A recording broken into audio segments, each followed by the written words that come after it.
Assalamualaikum warahmatullahi wabarakatuh. Salam sejahtera bagi kita semua. Om Swastiastu, Namo Buddhaya, dan salam kebajikan. Alhamdulillahirabbil alamin.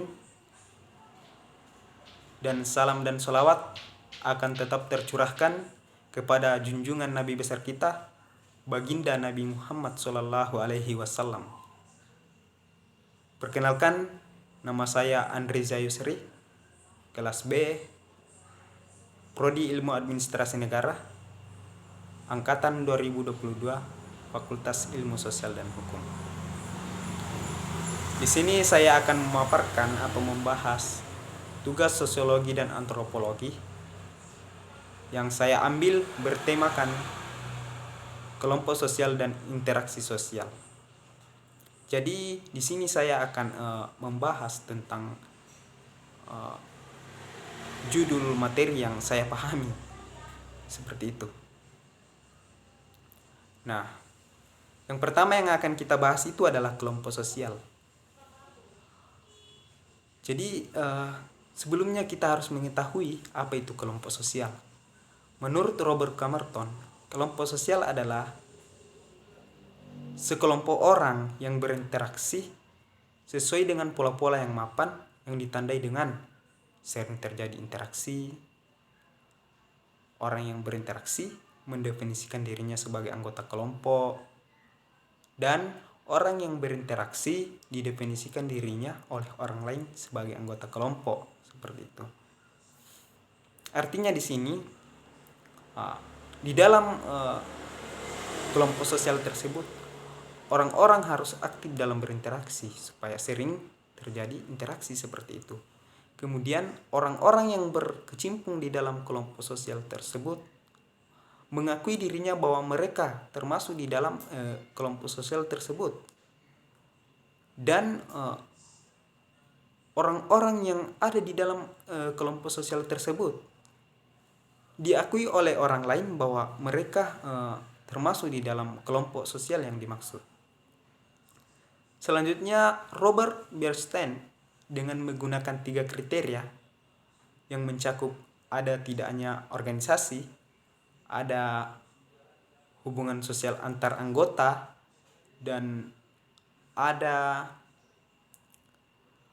kesadaran jenis, membagi kelompok menjadi 4. Yang pertama itu adalah kelompok asosiasi, kemudian yang kedua adalah kelompok sosial, selanjutnya yang ketiga adalah kelompok kemasyarakatan, dan yang terakhir adalah kelompok statistik, seperti itu. Nah, mungkin dari teman-teman ingin mengetahui apa bedanya dari keempat kelompok tersebut. Nah, di sini saya akan membahasnya. Kelompok asosiasi. Kelompok asosiasi di sini artinya kelompok yang memenuhi ketiga kriteria tadi. Ada organisasi, ada hubungan sosial antar anggota, dan ada hubungan dan ada kesadaran jenis di dalamnya. Apa contohnya? Contohnya adalah korpri, seperti itu. Selanjutnya kelompok sosial.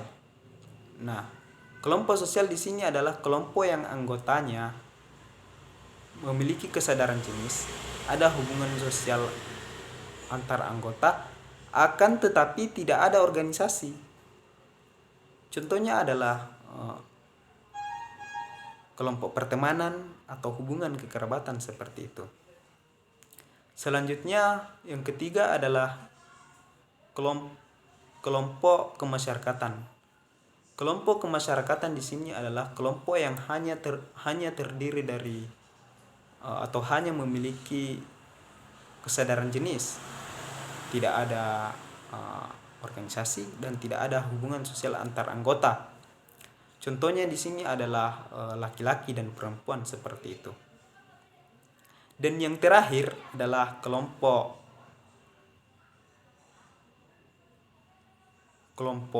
statistik. Kelompok statistik di sini adalah kelompok yang tidak memenuhi ketiga kriteria tadi.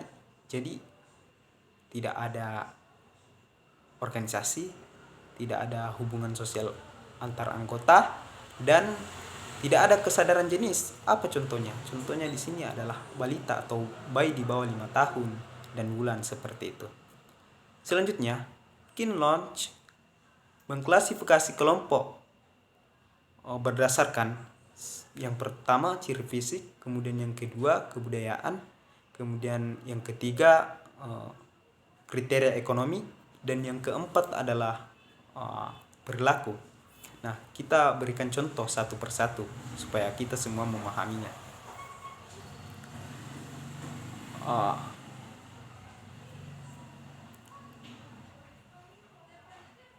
Berdasarkan ciri fisiologis, contohnya di sini adalah jenis kelamin, usia, dan ras seperti itu. Selanjutnya kebudayaan. Klasifikasi berdasarkan kebudayaan. Contohnya adalah kelompok etnik dan agama. Selanjutnya yang ketiga adalah berdasarkan kriteria ekonomi. Contohnya adalah yang kaya dan yang miskin seperti itu. Dan yang terakhir adalah berdasarkan perilaku. Contohnya adalah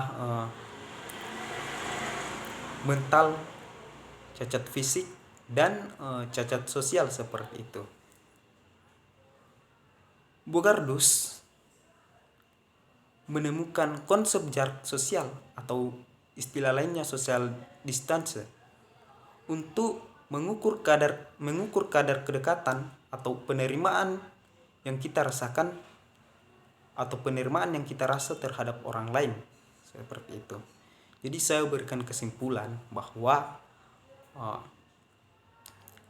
kelompok sosial adalah sekumpulan orang-orang yang berinteraksi sesuai dengan pola-pola yang mapan.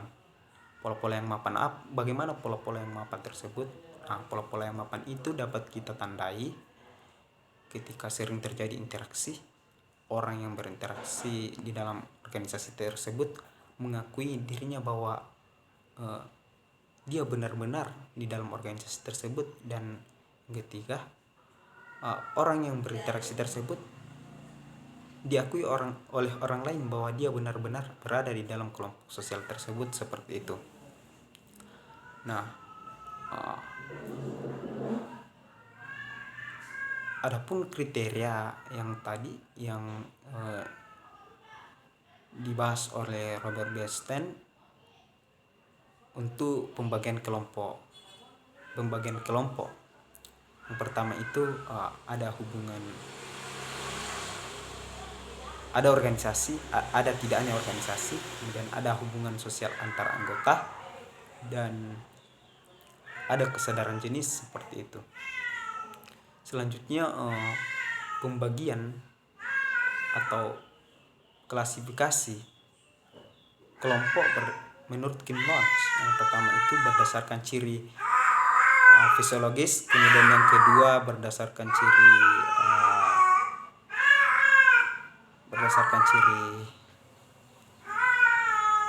kebudayaan, kemudian yang ketiga berdasarkan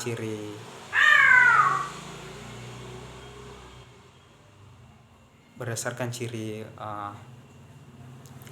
kriteria ekonomi, dan yang terakhir adalah berdasarkan perilaku seperti itu.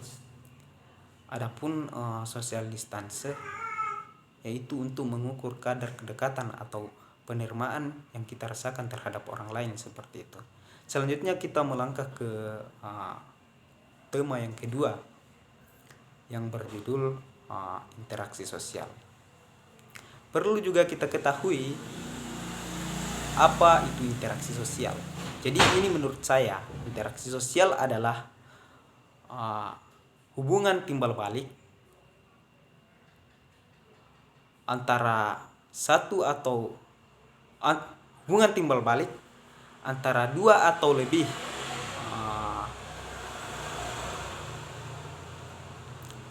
seseorang secara dinamis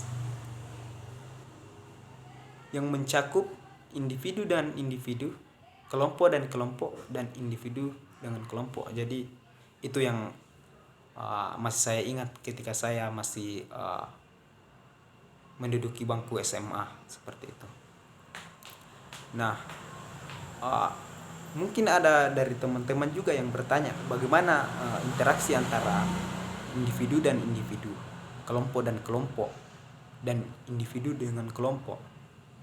Nah, di sini juga saya akan membahasnya. Jadi contoh dari interaksi antara individu dan individu adalah ketika saya dan teman saya satu, atau saya dan salah satu teman saya sedang berdiskusi seperti itu, atau sedang berbincang-bincang seperti itu. Intinya individu dan individu cuma dua orang yang berlaku di dalam yang dimaksud. Selanjutnya kelompok dan kelompok, bagaimana contohnya? Contohnya adalah ketika pertandingan sepak bola antara kelas B melawan kelas F seperti itu. Nah, kelompok kelas B dan kelompok kelas F, ya itu adalah interaksi antara kelompok dan kelompok dimenangkan oleh kelas B. Selanjutnya interaksi antara individu dan kelompok. Interaksi antara individu dan kelompok di sini dapat kita lihat ketika seorang guru mengajar dalam satu kelas. Guru itu termasuk individu karena dia hanya sendiri, sedangkan kita sebagai siswa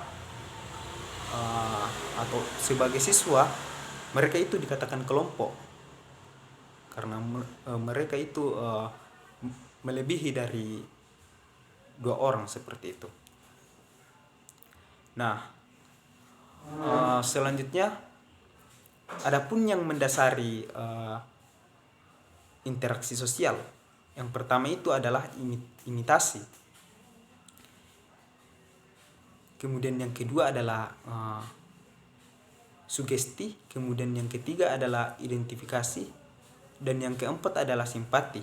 Nah, mungkin teman-teman juga masih bertanya apa maksud dari keempat hal tersebut. Jadi di sini saya akan membahasnya sesuai dengan pemahaman saya juga. Jadi imitasi itu adalah peniruan. Sugesti itu adalah pandangan individu yang diterima orang lain. Kemudian identifikasi artinya keinginan untuk menjadi seperti orang lain. Dan yang keempat adalah simpati atau ketertarikan seseorang terhadap pihak lain seperti itu. Salah satu syarat atau yang termasuk syarat terjadinya interaksi sosial itu ada dua faktor.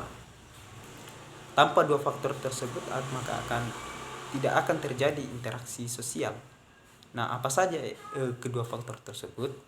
Yang pertama itu ada kontak sosial, kemudian yang kedua ada komunikasi seperti itu. Bentuk interaksi sosial menurut